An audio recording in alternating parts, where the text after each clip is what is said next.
That's a question on the front page of the Standard.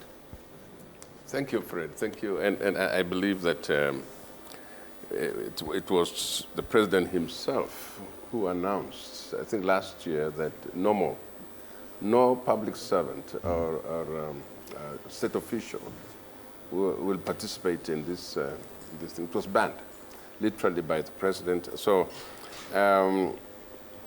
what I've seen in the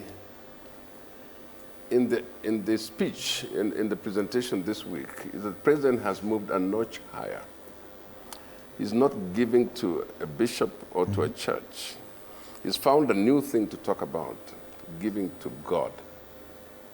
Now, that's too high. I mean, that one now is gone high, so that nobody can question it. I mean, look,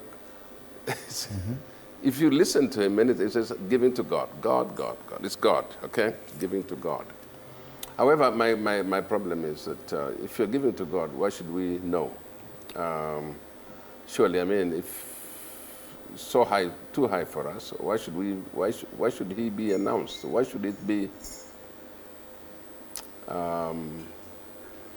you know, told publicly that I'm giving God so much? I mean, God, you can't measure what you can give to God.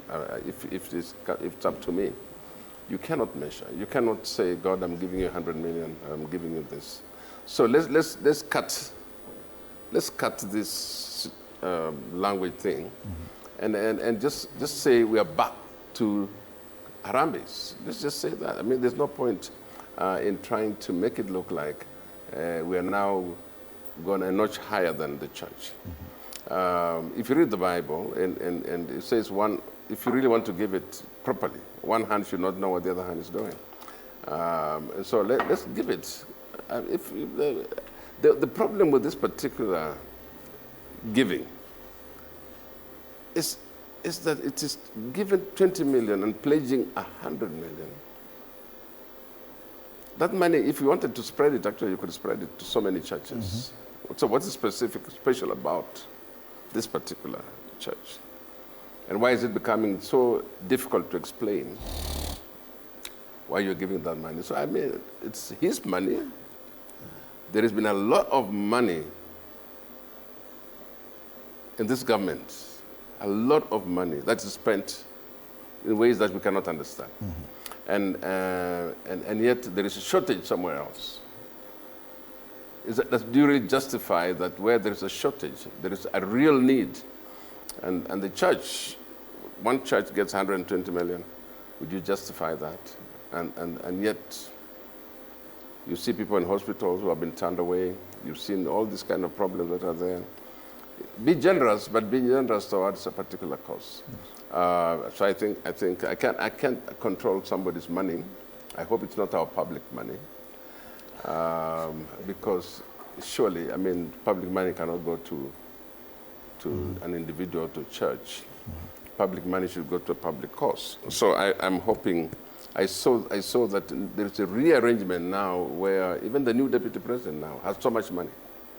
So I wonder whether the money is resident or I don't know where the money is coming from. But I do believe that we have suddenly become a society that, in my view, want to play politics with these things. I do believe that because of the reaction of the church, you're going to find that some churches must begin to develop the political attraction and speak for this government or speak for the president. So I think that probably is a way to say it. But I do not have any quarrel with a person giving away their money, except it is in the law that money can be tracked to things, questions about sources, questions about, you know, should we do Harambes now? Are we now open to go and publicly give money and so on?